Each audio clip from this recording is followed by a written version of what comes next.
Dear students, कल हमने atomic जो एटम एंड मॉलिक्यूल्स के अंदर सिंबल्स के बारे में स्टडी की थी। अब हमारा आगे टॉपिक इसी में बनता है atomic mass of an element. Atomic mass of an element. ठीक है, atomic mass of an element की बात करते हैं तो आपको सबसे पता है कि जितने भी एटम्स होते हैं, एक्चुअली एटम्स का जो मास होता है, एक्चुअली मास जो होता है वो बहुत लो होता है, यानी कि वेरी लो मास होता है। किसी भी एटम की यदि हम बात करें तो एटम का मास बहुत लो होता है। जैसे हाइड्रोजन का एक एग्जांपल लेते हैं जिसका मास 1.673 इंटू 10⁻⁻24 ग्राम होता है, जो कि बहुत कम है। यदि हम इसको संख्या में व्यक्त करें तो शायद बहुत लंबी संख्या हो जाएगी, 0 इस तरह से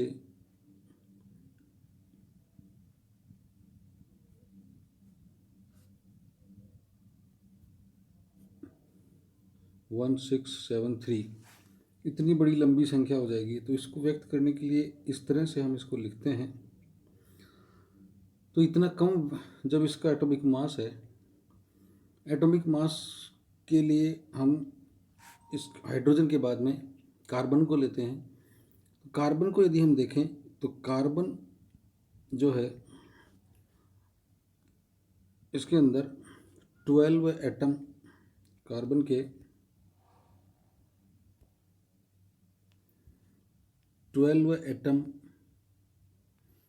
जो होते हैं, तो ये कार्बन 12 एटम हम ऐसे लिखते हैं क्योंकि आपको अच्छे से पता है कि यदि एटॉमिक मास की बात करते हैं तो कार्बन जो एटम है इसके अंदर 6 प्रोटॉन है और 6 इलेक्ट्रॉन है।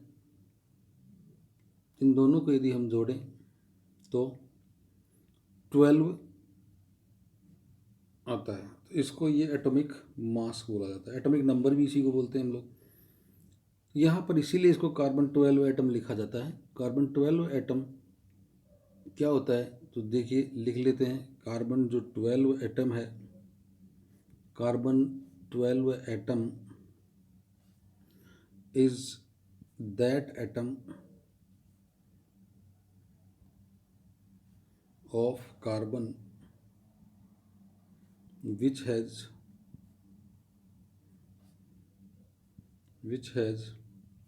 6 proton and 6 neutron in its nucleus। ठीक है, क्योंकि एटम की स्ट्रक्चर यदि आपने देखी हो तो एटम इस तरह का होता है और इसके बीच में न्यूक्लियस होता है। तो इसका सारा मास इसके न्यूक्लियस में ही होता है, क्योंकि न्यूक्लियस के अंदर दो तरह के पार्टिकल होते हैं, प्रोटॉन और न्यूट्रॉन। और इलेक्ट्रॉन तो बाहर चक्कर लगा रहते हैं, इनका मास हम नहीं जोड़ते हैं।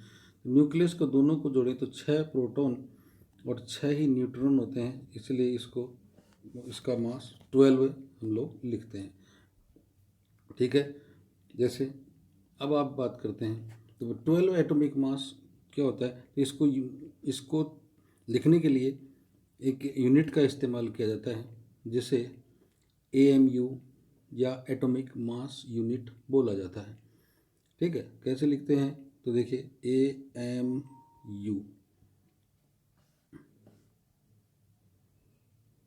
AMU इस AMU का मतलब होता है एटॉमिक मास यूनिट।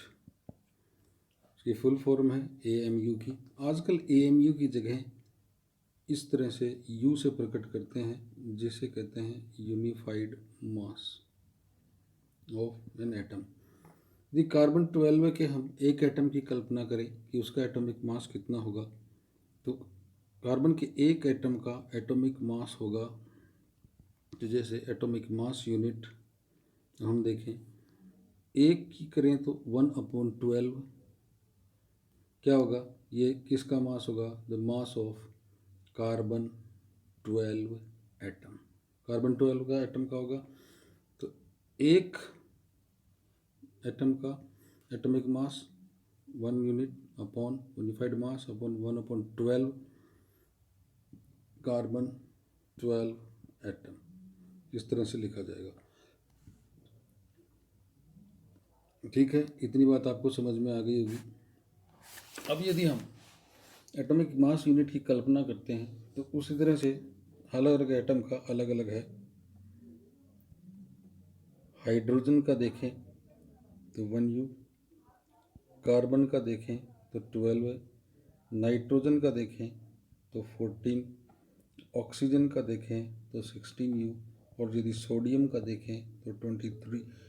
ये एग्जाम्पल्स हैं कुछ, इन एग्जाम्पल से आप समझ जाएंगे। अब इसमें देखिए, यदि अब कार्बन के 12 एटम का, यदि कार्बन के जो 12 एटम हैं उनका टोटल मास करें तो 1.9926 इंटू 10⁻⁻³ एटम होता है। ठीक है, 23 ग्राम में इसको हम व्यक्त करेंगे, एटम लिखा गया। इसके बाद यदि अब आप एक कार्बन एटम को देखेंगे तो 1 कार्बन एटम की यदि बात करें तो इसमें हम 12 का यदि इसको 12 से डिवाइड कर देंगे तो इसका एक एटम का मास आएगा 1.6605 इंटू 10⁻⁻24 ग्राम। ये बात आपको समझ में आ गई होगी। अब उसके बाद आपका नेक्स्ट पॉइंट आता है, how do atoms exist. How do atoms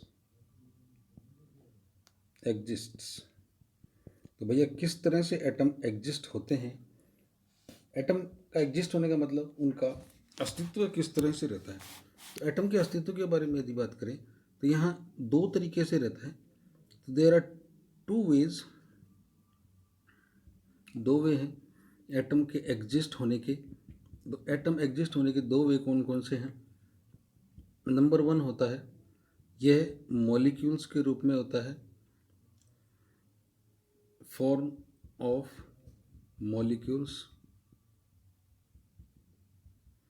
और दूसरा होता है फॉर्म ऑफ आयंस के रूप में। यानी कि दो रूपों में ये एग्जिस्ट करता है। तो सबसे पहले हम मॉलिक्यूल को ले लेते हैं। चलिए मॉलिक्यूल को ले लेते हैं। तो मॉलिक्यूल, सबसे पहले बात मॉलिक्यूल होता क्या है। देखिए मॉलिक्यूल के बारे में यदि बात करें तो एक जो मॉलिक्यूल होता है, a molecule is the smallest particle, ये स्मॉलेस्ट पार्टिकल होता है ऑफ ए सब्सटेंस। सब्सटेंस का मतलब ये एलिमेंट भी हो सकता है और कंपाउंड भी हो सकता है। एलिमेंट भी हो सकता है और कंपाउंड भी हो सकता है। तो which has the property of, तो वो क्या करता है, प्रॉपर्टी ऑफ सब्सटेंस। उस मॉलिक्यूल्स में उस सब्सटेंस की सारी प्रॉपर्टी मौजूद होंगी। ठीक है, और वह एंड कैन एग्जिस्ट, वह अस्तित्व में रह सकता है इन द फ्री स्टेट। तो ये फ्री स्टेट में रह सकता है। कौन, मॉलिक्यूल की मैं बात कर रहा हूँ। अब मॉलिक्यूल के बाद में, ये तो थी आपकी मॉलिक्यूल्स की बात। तो मॉलिक्यूल्स के रूप में अब इनका फॉर्म देखते हैं। सबसे पहले कि दो फॉर्म बताए थे मैंने। पहला फॉर्म हम बात करते हैं तो पहले फॉर्म में हम बात कहेंगे molecule as element, molecules of element.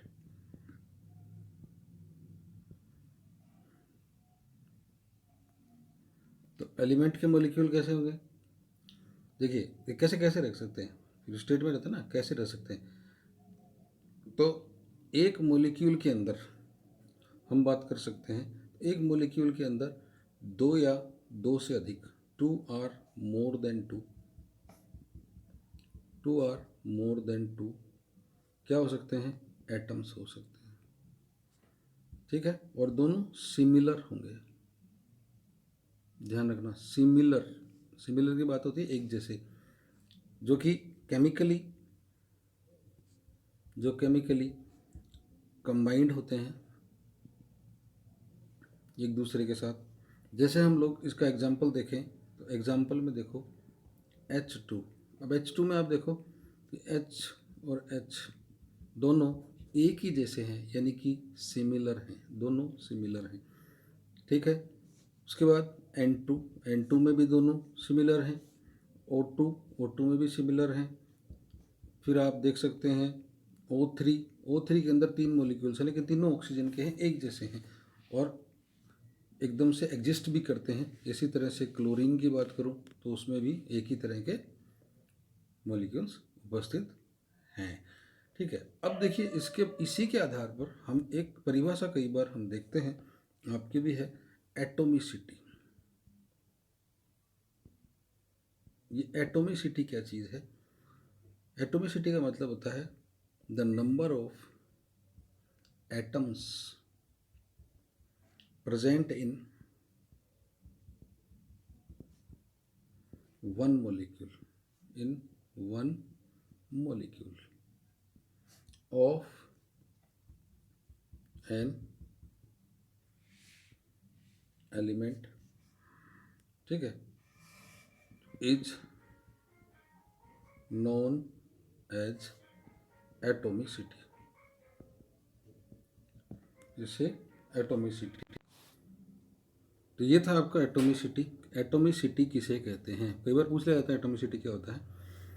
एक एटम के अंदर, या जितने, कहने का मतलब एक मॉलिक्यूल के अंदर जितने एटम उपस्थित होते हैं उसे एटोमिसिटी कहते हैं, ठीक है। अब एटोमिसिटी को क्या है कि कई बार कुछ अलग अलग भागों में बांट देते हैं, तो वो कौन कौन से भाग हैं देखते हैं। उसमें मुझे जहाँ तक ध्यान है, नंबर 1 एक होता है मोनो एटोमिक।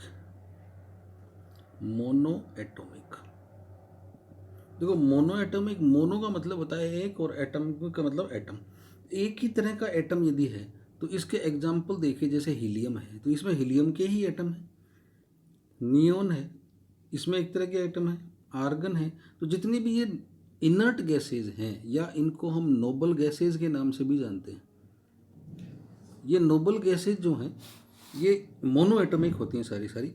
तो इसके बाद में दूसरी होती हैं जिनके एक से ज़्यादा एटम जिनके अंदर होते हैं।